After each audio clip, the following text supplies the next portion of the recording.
Vimla, lovely to have you here.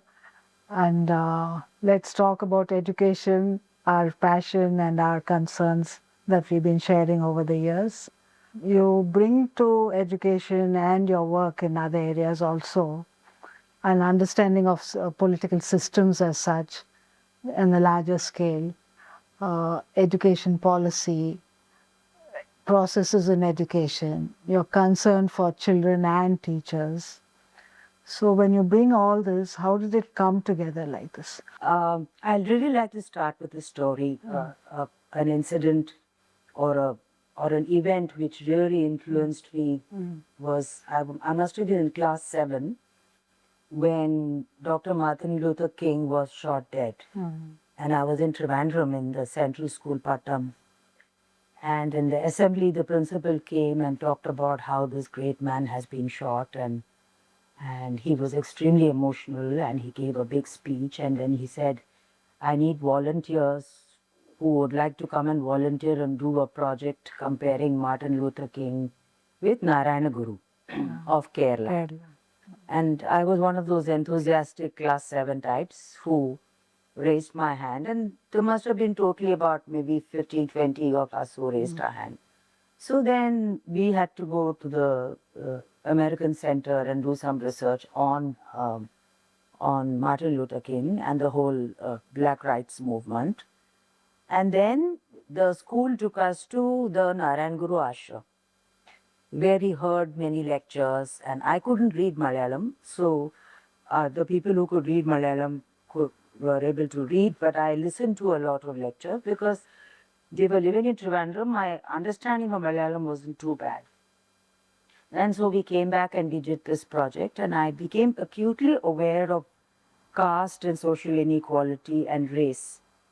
And I thought that was in fact for me an important intellectual changing point. It's a point when I really became conscious of social inequality. And I firmly believe that kind of pedagogy which the school used basically talked about these two great people and told us to just go and research and do a project, whichever way, do charts, do something, do a skit, whatever. And that pedagogy was so powerful because I think it changed all of us who were in that group. And I became a very socially conscious human being because of that experience in class 7 in Central School in Trivandrum. I always give this as an example of my starting of my whole journey of as a person who became aware of her surroundings. And now let me fast forward. And from Trivandrum, my parents moved to Hyderabad, and Hyderabad, I finished school. And while we were in school, Hyderabad was a hotbed of radical politics among students.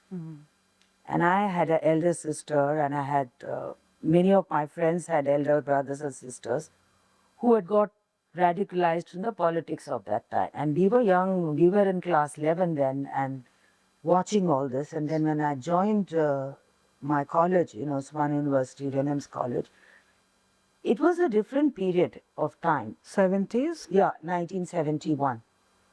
Because globally there was a lot of churning and young people were coming out, and we read a lot on starting from the French Revolution onwards. And then because we were a group of quite active and articulate young people, we got involved in Yuva Vani, which asked us to prepare these short programs. So I remember working with a group of people on the French Revolution, the Russian Revolution, the Chinese Revolution. And then we also were introduced for the first time to Paulo Freire, and it was a very electrifying period for us. So I was doing political science as my major, and I was reading political theory, political philosophy, which I was sort of inclined to. But the overall global environment and also the Indian environment was such that it forced us as young people to read, to understand, to know what is happening, to question. And I guess at that time, all my friends were like that. I didn't feel I was unique. And then, because of all the politics in Hyderabad, because my sister got quite involved with the Naxal movement, my father wanted to put me safely in JNU, thinking that once she goes to JNU, let her sit for the IAS exam. And that's why I was sent off, thinking that he'll free me from the Naxal influence. Though I was never really involved with the Naxal in any way. Most of my friends, we were sort of radical and progressive, but we were not. But JNU actually added to that, to my whole experience of understanding the world better. And but in Delhi, I got quite involved in the anti-dowry movement, which really picked up in mid-70s. And there was that famous Mathura rape case, and so we were students. We were agitating on the streets against dowry. Dowry death became a big issue. So a lot of my feminist consciousness, should I say, was awakened while I was in JNU, not so much in Hyderabad. And you know, it was a very interesting combination of doing political science and philosophy and theory with a good dose of history, and then being involved in the political movement. And then emergency gets declared, and then I inform my parents that I will not enter the government. I'm not going to do the IAS.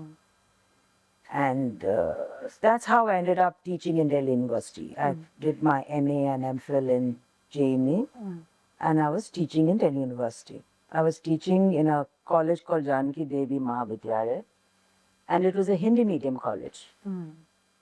And my Hindi has always been fairly good because we traveled all over the country, and Hindi was our second language throughout.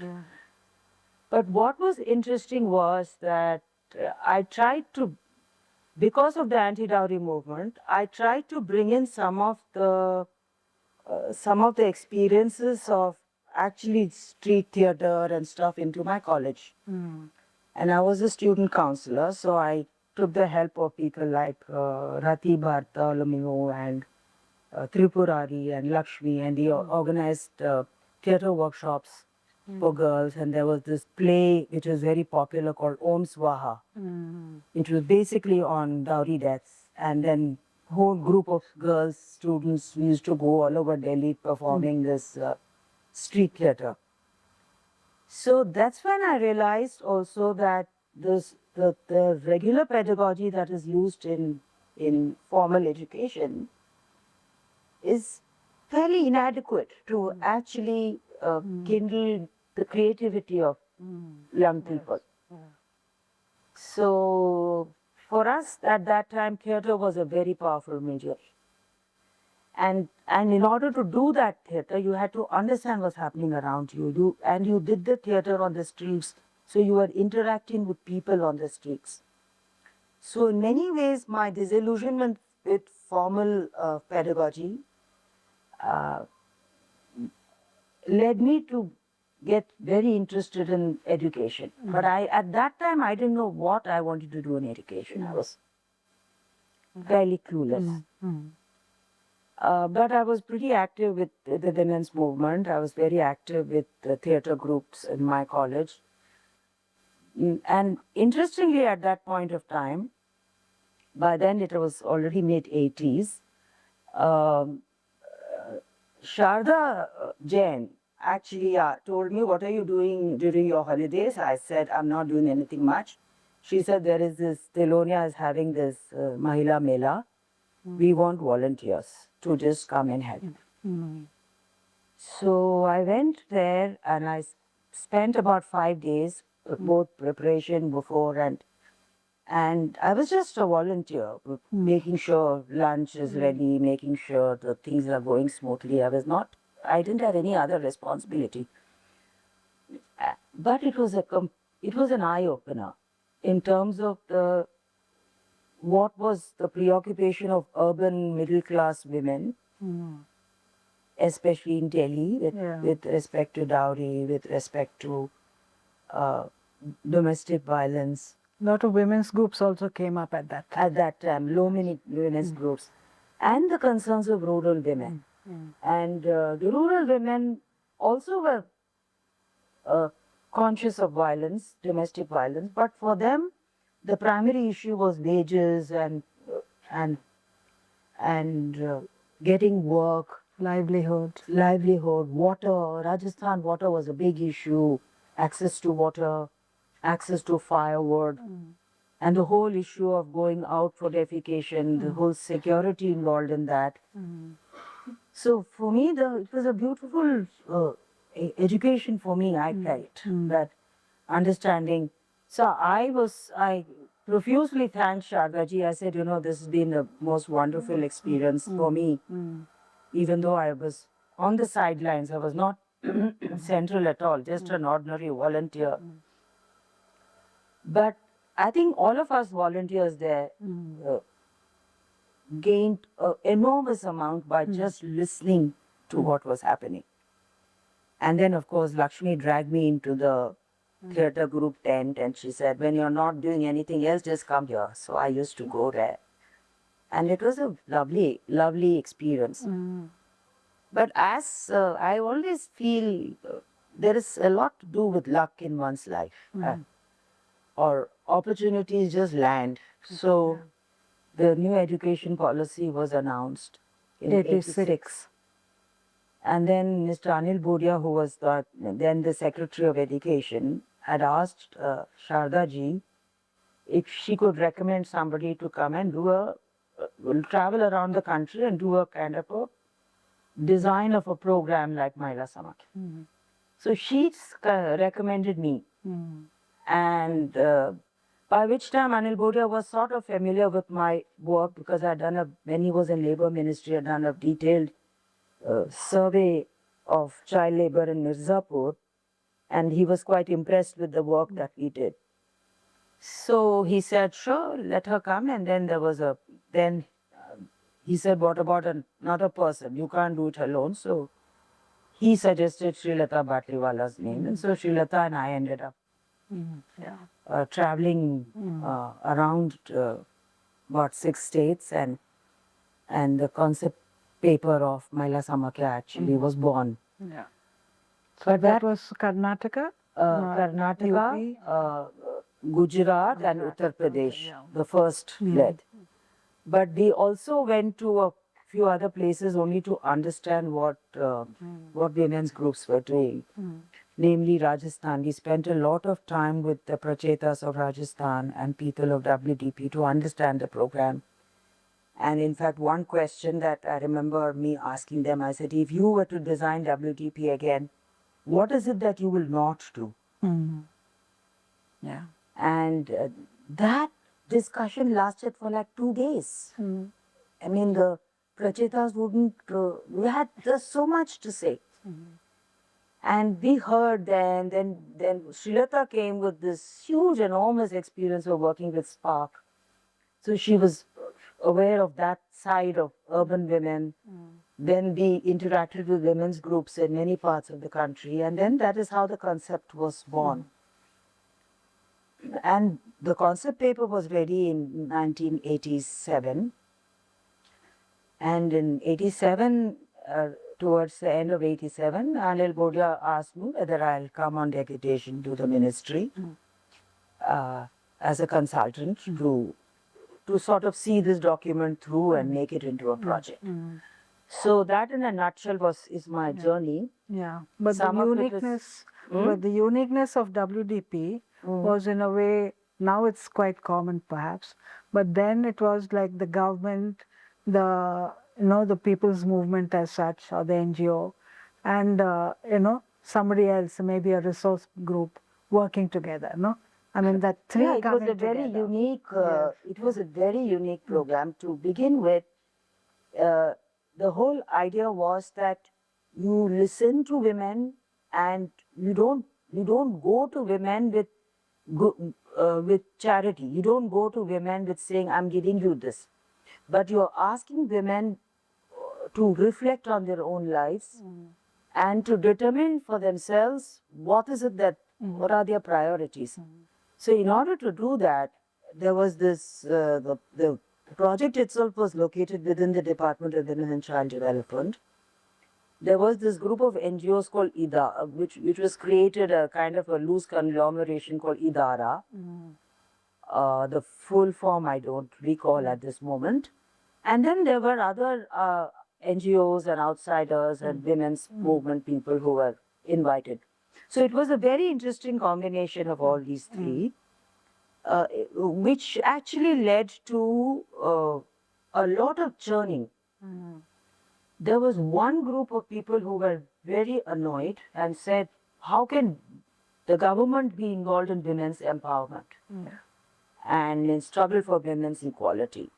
And there were others saying that, if we work through the government, it's possible to reach a much larger number of women. And more importantly, after all, this government is our government. Why are we saying that the government is something different from us? Something else. So now I think that is where Aruna's contribution is very important, because she kept saying, regardless of who's elected, we have elected the government to power, and it is our government. So what do you mean, can the government get involved in women's empowerment? I think that was also the spirit with which she did the right to information thing. That it is our government and it is our right, and it is also our duty to be able to hold government to account and wherever possible use government in order to reach out and for a more equitable society. So the whole WTP just inverted this whole concept of development, which I thought was it was a huge breakthrough. In 2024, we may not find it that way, but in 1984, when WTP was actually designed, it was a different thing. It was completely different. You just made sure that it is the people who have the right to demand of the government what they want. But there were some problems also with the design, because these designs keep evolving. So when you started hiring one Sathin in each village to become the animator or the person who's going to be the person, and pay her a particular honorarium, even though it was peanuts, it was like 200 rupees or something like that. But then the identity of her own self-identity becomes that of a government employee, and the society starts looking upon her as a government employee. So when we were designing Mahila Samakya, the Prachetas actually brought this up. They said, why are we working with individual women? We need to work with women's collectives. So I think your focus should be on a Mahila Sangha rather than on a Sathin. Because then there is no sense of us and them. You are hired by government. You have been asked to come and quote unquote mobilize us. So it's your responsibility. So you have to call meetings, and we will come. We may not come. And over the years, the Sathins also got unionized and wanting to become regular government servants. All those things started. So that influenced you? And that was a very important, because when we were designing, it was 87, already the tensions within WTP started emerging. And secondly, the other tension that emerged was that the people who were within the government, part of the WCD department and the IDARA, which is mostly NGOs, didn't see eye to eye. So the government department felt they were superior, they were the administrators, and everybody else was just to do their bidding. So there was that conflict also. And that was the second lesson which the Prachetas told us. And another most beautiful thing is that they said in WTP, a lot of the early training was done by Aruna and what is her name, Shushmita, and four, five other people who were really quite central in doing all the training programs with women. And the Pracheta said that was a good for starting point, but you know what, over the years, you should develop your training resource within your own program. So, like, you cannot always depend on outsiders, because this whole thing of outsider, insider creeps in whether you like it or not. So therefore, when we designed Mahila Samakya, which was called Education for Women's Equality, the basic structure was that every village should have a Mahila Samu or a Mahila Sangha. There was no paid animator, there was no paid worker. For every 10 villages, there was one Pracheta kind of person whom we called as a yogini. But that is where I think Anil Godia completely got us to rethink on the structure. He said, why we will not locate Mahila Samakya within the government. So he said we will create a autonomous society called the Mahila Samakya Society at the state, and which will get grants directly from Government of India. And you can hire anybody you want and you run the program, and the education secretary will just be the chairperson of that society. Now, at that time, it sounded very good that you had the flexibility of an NGO with the authority of the government. And we were all very excited, but that also turned out to be problematic, because the same model was used for DPEP, the same model was used for Sarva Shiksha Abhiyan, and the same model was used by the Rural Development Department, by many departments. And the problem with that was that because these organizations were getting money directly from Government of India, the state governments either were indifferent, like in Uttar Pradesh, they were benignly indifferent. So we had all the space in the world to do what we want. Or they were completely controlling, like in Gujarat. The middle path was somewhere in Karnataka, where the government was not so interfering, nor was it completely benign. But the problems with that structure was visible, but it was definitely a step forward than WTT structure. The government never recognized Mahila Samakya societies as being state government, as being a government entity. They used to always say, you are a GONGO, government organized NGO, and you are set up by Government of India. So it's quite interesting. 2014, Modi comes to power. The first decision they take is to shut down Mahila Samakya. That is the first education file that goes to him, with Smriti Irani being the education minister. That what is this? We are not interested in Mahila Sashaktikarana and empowerment, and that program is shut down. And the state governments are told, if you want, you continue. If you don't want, you can shut it down. So there were problems with both models. But why is all this interesting to me? Because I came from a public policy, political education background. And I got involved with education and with women's empowerment. So for me, it was like God sent, all these coming together. So my understanding of systems, my understanding of bureaucracies, my understanding of the women's movement, because the women's movement was also very ambiguous. Sometimes they treated us as Sarkar, sometimes they treated us as their colleagues. So they also, depending on the their own views and Actually, I was working in Tamil Nadu with the Department of Education. So one of the meetings, so we said, who is the government? So there were teachers, there were government teachers, NGO teachers, field activists, and directors of education also, and DTRT faculty.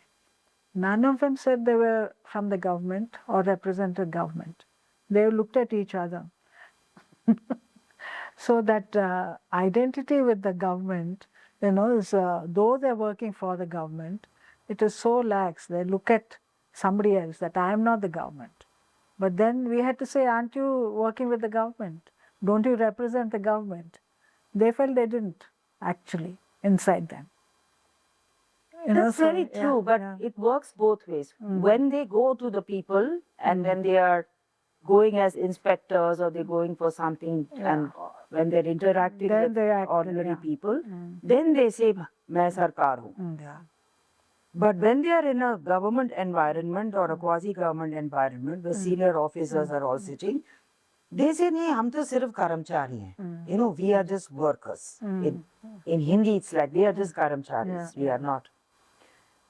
So they also have that thing. Similarly, it happened in Mahila Samakya also.